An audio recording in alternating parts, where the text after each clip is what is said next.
இப்ப அவங்க சென்சார்ஷிப் எப்படி ஆச்சுன்னு பார்ப்போம். வரலாறு எப்படி ஆச்சு, எங்க இருந்து அவங்க எங்க வந்திருக்காங்க, அதை பத்தி நம்ம பார்ப்போம்.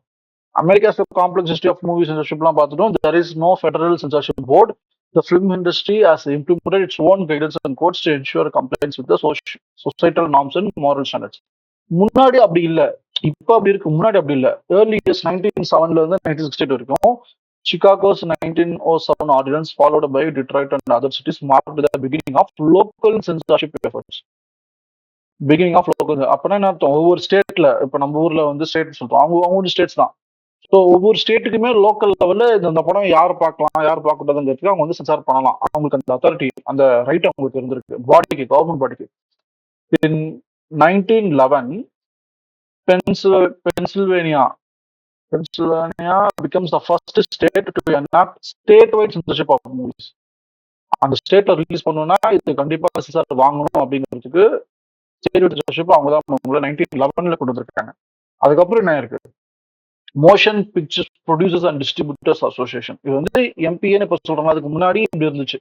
Motion pictures producers and distribution association was established in 1922 to create a voluntary code which was later replaced by the production code in 1930. Okay, so இப்ப ஒரு போர்டு 1911ல மட்டும் வச்சுட்டு அடுத்த 11 வருஷத்துல இவங்க இருக்க யூனியன்ல இருக்க மாதிரி இந்த மாதிரி ஒரு இருக்கிற ஒரு எஸ்டாப்ளிஷ்மெண்ட்டை கூப்பிட்டு நீங்களே வாலண்டரி கோடு நீங்க ஒன்று டிராஃப்ட் ஒன்று பண்ணி கொடுங்கன்னு கேட்டிருக்காங்க. The production code, also known as Hays Code, was enforced by the Studio Regulation Committee until 1968. இது கண்டிப்பா கவர்மெண்ட் பாடி இருக்க வாய்ப்புகள் இருக்கு. I am not very sure. So 1968 வரைக்கும் இதுதான் ரூல்ஸ் அண்ட் ரெகுலேஷன்ஸ் ஒரு டிராஃப்ட் ஒன்று பண்ணி அவங்க கவர்மெண்ட் சைடு வந்து இதெல்லாம் பண்ணணும் அப்படின்னு கடைபிடிக்கணும்னு வச்சிருந்திருக்காங்க. போஸ்ட் 1960 பாருங்க. த மாப்பா இது எம்பா மாப்பா அப்படிதான் படிப்பேன், but still okay. MPAA formula MPDA முன்னாடி படிச்சோம்ல. Okay, so MPAA continues to rate films using its voluntary rating system, that is G PG 13 R and NC 17. While there is no federal censorship board, some cities and states have implemented their own rating system and restrictions. Government, central கவர்மெண்ட்ல இருந்து இந்த கண்ட்ரிக்குன்னு இதுதான் censorship இல்லைனாலும், அப்படி ஒரு போர்டே இல்லைனாலும் சில சிட்டிஸும் சில ஸ்டேட்ஸும் லோக்கல் லெவல்ல அவங்களுக்கு ஒரு சென்சர்ஷிப் ரேட்டிங் சிஸ்டம் எல்லாம் அவங்களே ரெஸ்ட்ரிக்ஷன்ஸ் எல்லாம் அவங்களே வச்சுக்கிட்டாங்க. Film industry has self-regulated content through MPS rating system, which is intended to guide parents and guardians in making informed decisions about what movies are suitable for their children. Current state இப்ப எப்படி இருக்கு பாருங்க. America does not have a centralized government mandated censorship. Mandated அது என்ன அர்த்தம்? நீங்க ஒரு படம் ஒன்று எடுத்துட்டீங்க, ப்ரொடியூசர் ஒரு படம் காசு கொடுத்துட்டாரு, டேரக்டர் ஒரு படத்தை எடுத்துட்டாரு, ஆக்டர்ஸ் எல்லாம் நடிச்சுட்டாங்க, டப்பிங் எல்லாம் பண்ணிட்டாங்க, இசை மியூசிக் எல்லாம் போட்டாரு, எடிட்டிங் எல்லாம் பண்ணி போஸ்ட் ப்ரொடக்ஷன் எல்லாம் முடிஞ்சு படம்னு ஒரு ஃபர்ஸ்ட் காப்பி ஒன்று ரெடி ஆயிடுச்சு. ஆச்சுல்ல, அதை போய் கவர்மெண்ட் கிட்ட கொடுத்து, கவர்மெண்ட் பாடிகிட்ட கொடுத்து, நான் எடுத்து வச்ச படம் அப்படின்னு அவங்க கிட்ட கொடுத்து, அவங்க இதெல்லாம் பார்த்து இதெல்லாம் தூக்கு இதெல்லாம் கட்டு அப்படின்னு அவங்க ஒரு விஷயம் பண்ணி அவங்க சென்சார் பண்ணி அதுக்கப்புறம் இதான் உன் படம், இதான் சர்டிபிகேட், உன் படம் பேர் போட்டு சர்டிபிகேட் யூஏ அப்படின்னு சர்டிபிகேட் ஒன்று கொடுத்து அதை முதல்ல போடு, அப்புறம் படத்தை போடுன்னு சொல்ற அந்த மாதிரி மேண்டேட்டடான ஒரு விஷயமே, அந்த ஒரு சிஸ்டமே அமெரிக்கால கிடையாது. கரண்டா America does not have a centralized and government mandated censorship board for movies. The film industry's voluntary rating system, again, எதுக்கு இந்த voluntary rating system? For benefiting parents and local or legal guardians to make informed decisions whether the movies are appropriate for their children or not. So the film industry's voluntary rating system under self-regulation have replaced the government censorship. முன்னாடி government censorship இருந்திருக்கு, அதை replace பண்ணிட்டாங்க. இப்போ அவங்களுக்குள்ள ஒரு regulations, அவங்களே ஒரு quotes வச்சிருக்காங்க. சென்சார் பண்ணிக்கல, அவங்க வந்து ஒரு கோட் வச்சிருக்காங்க. While some argue that soft censorship or political correctness influences the industry, there is no evidence of direct government manipulation. சும்மாவா இருப்பான், இலுமினாட்டி கதை எவ்வளவு கேட்டிருப்பான், அவன் சும்மாவா இருந்திருப்பான். ஆக்சுவலி நீங்க ஒரு சில படங்கள் தான் பார்க்கலாம், ஆர்டேட் படங்கள் தான். அசால்ட்டா டொனால்ட் ட்ரம்போட ஃபுட்டேஜ் யூஸ் பண்ணிருப்பாங்க. அவங்க பப்ளிக்ல நியூஸ்ல எங்கேயாச்சும் பேசின ஃபுட்டேஜஸ் இருக்கும்ல, அது மாதிரி டொனால்ட் ட்ரம்போட ஃபுட்டேஜ் யூஸ் பண்ணிருப்பாங்க. அவங்க வாயில ஒரு கொசு போகும், அந்த கொசுவால தான் எய்ட்ஸ் பரவச்சுங்கிற மாதிரி ஒரு கதை இருக்கும். They are literally implying Donald Trump as it's அந்த மாதிரி ஒரு விஷயம் பார்த்த மாதிரி ஞாபகம். I'm not very sure. அந்த மாதிரி ஓப்பனா ஒரு படம் எடுக்க முடியும். ஒரு கலாச்சியோ இப்ப தமிழ் படம் இருக்குல்ல, தமிழ் படத்துல வந்து பர்டிகுலரா இந்த படம் இந்த கதை தான் கலாய்க்கிறேன்னு சொல்லவே முடியாது. இவங்க சொல்லுவாங்க, அப்படியே சொல்லுவாங்க. அதை விட டீக்ரேட்டிங்கா இன்னொரு வேற பேர் கூட சொல்லுவாங்க. அந்த மாதிரி இருக்கிற ஃபுட்டேஜஸோ இல்ல இப்போ இளையராஜா சாரை பத்தி ஒரு விஷயம் பேசுறோம், இல்ல இங்க இருக்க பொலிட்டிக்கல் லீடர்ஸ் யார் சொல்லிட்டு இருக்காங்க அவங்கள பத்தி பேசுறோம்னா, நம்ம ஊர்ல போய் சென்சார்ஷிப் எப்படி இருக்குன்னா, முதல்ல அவங்ககிட்ட என்ஓசி வாங்கிட்டு வாங்க, நோ ஆப்ரேஷன் சர்டிபிகேட். நான் உங்க படத்துல வச்சிருக்கேன், தான் நான் வச்சிருக்க ஃபுட்டேஜ் இதை பார்த்துட்டு ஓகே இந்த படத்தை இந்த ஃபுட்டேஜ் யூஸ் பண்ணிக்கலாம்னு அவங்ககிட்ட நோ ஆப்ரேஷன் சர்டிபிகேட் அப்படின்னு அவங்க சைன் பண்ணி வாங்கினதை சித்தார்த் கொடுத்து அதெல்லாம் வச்சு அதுக்கப்புறம் இந்த படத்துல வச்சிருக்கலாமா நமக்கு டிசிஷன் கவர்மெண்ட் எடுக்கும், மீன் சென்சார் போர்டு எடுக்கும். இப்ப அமெரிக்கா அப்படிலாம் கிடையாது. அவங்க ஒரு ஒரு விஷயம் நான் கடத்தணும்னு நினைக்கிறேன், நான் ஒரு விஷயம் சொல்லணும்னு நினைக்கிறேன், அது ஒரு மீம் மாதிரி ஆல்ரெடி வந்த படத்தோட ஃபுட்டேஜ் ஆல்ரெடி ரியல் லைஃப்ல இருந்த பேர் என்ன சொல்லுவாங்க, இன்னும் ரியல் லைஃப்ல நடந்த நியூஸோட இன்சிடென்ட்ஸ் அந்த மாதிரி ரியல் லைஃப் ஆர்கைவ்ஸ் சொல்லுவாங்க, அந்த மாதிரி இருக்கிற ஃபுட்டேஜஸ் வச்சு அவங்க ஒரு கதையை சொல்லலாம். They have that permission to criticise certain people. It's not like அந்த படத்தை வச்சு நான் வேற ஒரு விஷயம் சொல்றேங்கிறது சொல்றது மட்டும் கிடையாது. அது மூலியமா you're criticising, you're making something out of it, you're making an example out of it, or making something point out of it அப்படின்னா அது permitted. In summary, America's movie censorship has evolved from local and state-level regulations in early 20th century to a voluntary industry-led rating system in post-1968 era. எப்ப 1968 அப்புறம் நம்மள என்ன போயிட்டு இருந்தோம், 1968 இந்தியாவில் எப்படி இருந்துச்சு, ஹிஸ்ட்ரியில் கொஞ்சம் வீக் தான் நம்ம போகலாம். ப்ராபப்ளி டஃப்பான ஏராவாக தான் நம்ம இருந்திருப்போம் போஸ்ட் 1947. ஏன்னா ஒரு 57 67 20 இயர்ஸ் தான் ஆயிருக்கும். 20 இயர்ஸ்ல நம்ம என்னென்ன அடுத்தது பண்ணியிருப்போம், எவ்வளோ கவர்மெண்ட் இது வந்திருக்கோம். 75 அப்புறம் தான் இந்திரா காந்தி அவங்களோட period.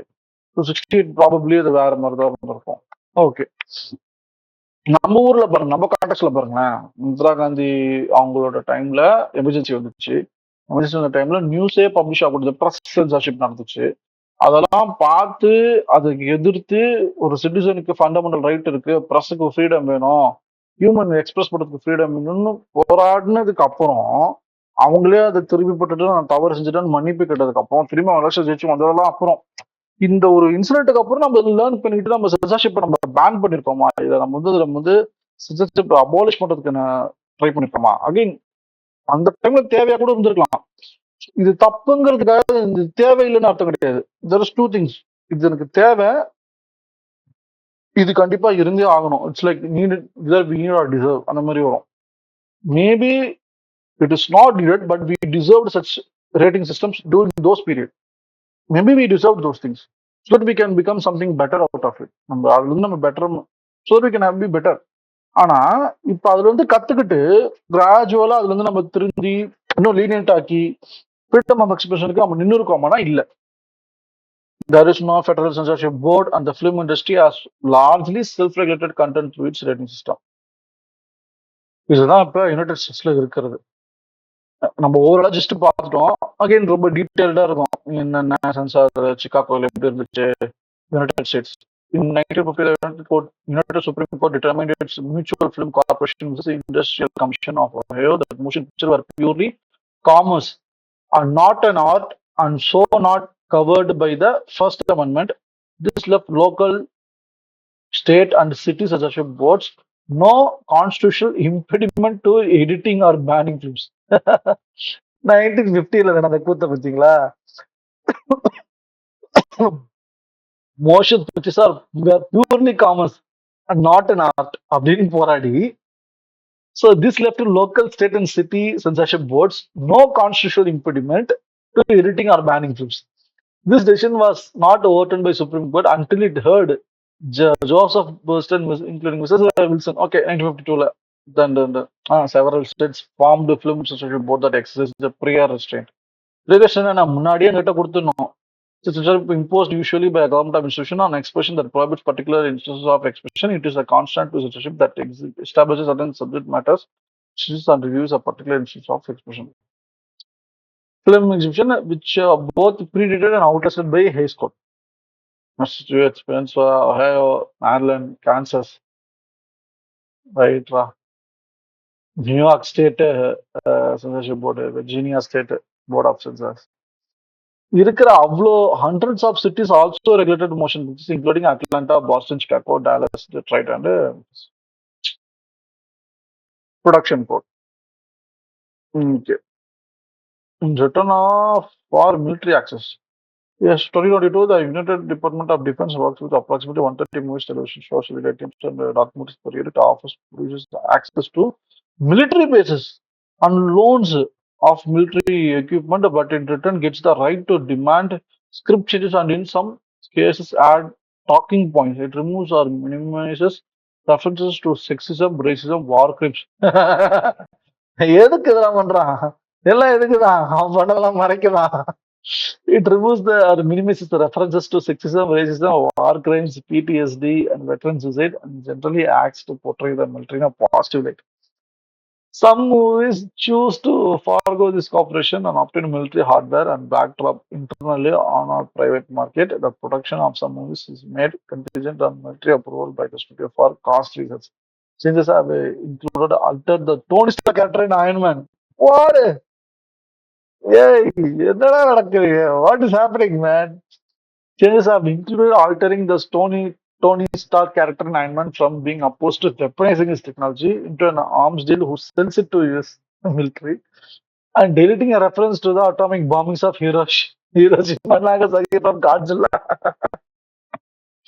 The central into CIA as similar arrangements some filmmakers. Right.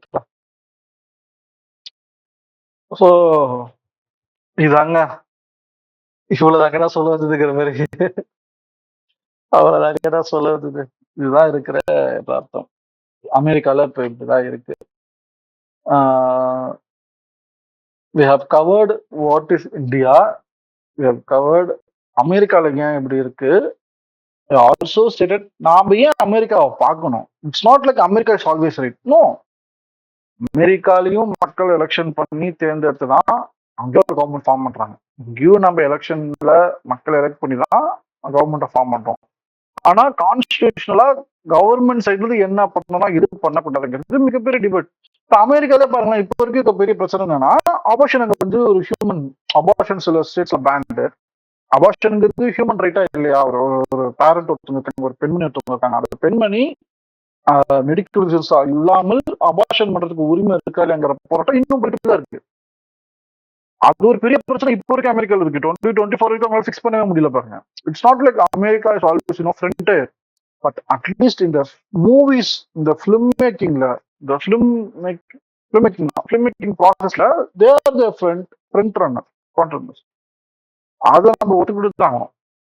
So எந்த அளவுக்கு பெட்டரா அவங்களுக்கு ஒரு லிஸ்டோட காமிச்சிங்கன்னா ஷாக் ஆயிடுவீங்க. அமெரிக்காக்கு அடுத்து இன்னொருத்தர் இருக்கான், அந்த ரேஸ்ல பின்னாடி ஒருத்தர் இருக்கான். ஆனா எவனுமே சீரியஸா கண்டுக்கினதே இல்லை. ஓகே, ஏன் நம்ம வந்து பாக்ஸ் ஆஃபீஸ் நம்ம ரெஃபரன்ஸா வைக்கணும் அப்படின்னா, பாக்ஸ் ஆஃபீஸுங்கிறது நாட் ஓன்லி ஜஸ்ட் எவ்வளோ காசு போட்டாங்க, எவ்வளவு எடுத்தாங்க, அது மட்டும் அந்த ரெஃபரன்ஸுக்கு மட்டும், ப்ராஃபிட்டபிலிட்டிக்கு மட்டும் இல்லை. How many people chose to, it's like, like I'm using the service. நான் காசை கொடுத்து அதை நான் பார்க்குறேன், அதுக்கு நான் ஒரு என்டர்டைன் ஆகுறேன். அந்த மாதிரி எத்தனை பேர் அதுக்கு அந்த என்டர்டைன்மெண்ட்டுக்கு காசு கொடுத்துருக்காங்க. அது வந்து இட் ஷோஸ் த ஒர்த். சில படங்கள் நல்லா இருக்கும்னு நினைச்சு காசு கொடுத்து வீணாமலும் போயிருக்கலாம். ஆனா ஒரு ட்ரெய்லரோ ஏதோ ஒரு அந்த ஆக்டரோ ஏதோ ஒரு டீம்ல இம்ப்ரெசிவா இருந்தாலும் அவங்க பேர் காசு கொட்டியிருக்கான். நீ என்டர்டைன்மெண்ட் அந்த he chose that movie so that he can be entertained by it. அதுக்கான பவர், அந்த மணி பர்ச்சேசிங் பவரை பத்தி நான் சொல்ல வரேன். அப்கோர்ஸ் உங்களுக்கு தெரியும், அவதார் அண்ட் எண்ட் கேம், அவதார்லாம் நல்லா சம்பாதிச்ச படங்கள் தான். ட்ரூ அதெல்லாம் மாற்று கருத்து. அப்படியே நீங்க கீழே வாங்கலாம், இதுதான் ஹையஸ்ட் க்ரோசிங் ஃபிலிம்ஸ். எல்லாம் இங்கிலீஷ் படமா இருக்கா, அது இங்கிலீஷுங்கிறதால நிறைய பேருக்கார புரியும், ஃபைன், அதுவும் ஒரு காமனான ரீசன் தான். நிறைய பேருக்கு புரியுங்கிறதுக்காகவே அந்த படங்கள் ஈஸியா நிறைய பேரெல்லாம் பார்க்கப்படும். நம்ம ஊர்லயே தமிழ் படம் நம்ம ஒன்று பாக்குறோம், நமக்கு அடுத்தது ஒரு ஹிந்தி படமோ தெலுங்கு படமோ விட இங்கிலீஷ் படம் we will be preferring English movies so that we can easily understand. நமக்கு தெலுங்கு வந்து சப்டைட்டில் நமக்கு புரியவே புரியுது, இங்கிலீஷ் சப்டைட்டில் கூட நம்ம புரிஞ்சுக்க முடியும். அந்த மாதிரி சொல்ல வரோம். ஓகே, இவ்வளவு இருக்கா, போயிட்டே இருக்கா, அப்படி இங்கிலீஷ் படமா இருக்கா, அப்படியே வாங்க கீழே.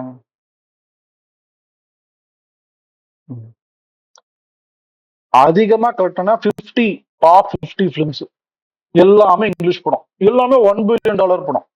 நம்ம டிசி ஃபேன்ஸ் எல்லாம் $1 billion ஆனதுக்கே பெரிய ஷாக்கா, அப்படின்னு 1.5 மணி ஆகும்னு நினைச்சா ஆகல. ஜஸ்டிஸ்க்கு அது காட்டிட்டு போயிடுச்சு. அக்வாமேன் $1 பில்லியன் மூவி அப்படி சொன்னான். செகண்ட் பார்ட்டே அவனும் மதிக்க கூட இல்ல பாவம். Okay, coming back to this. பாத்தீங்களா, அக்வாமேன் 29th ரேங்க்ல இருக்கு. இப்ப இது வந்து ஆங்கில படங்கள், இங்கிலீஷ்னு ஒரு இங்கிலீஷ் லாங்குவேஜ்க்கு அட்வான்டேஜ் இருக்கு. நிறைய பேரால பார்க்கப்படுற ஒரு படம். ஃபைன், அப்படியே எடுத்துப்பாங்க.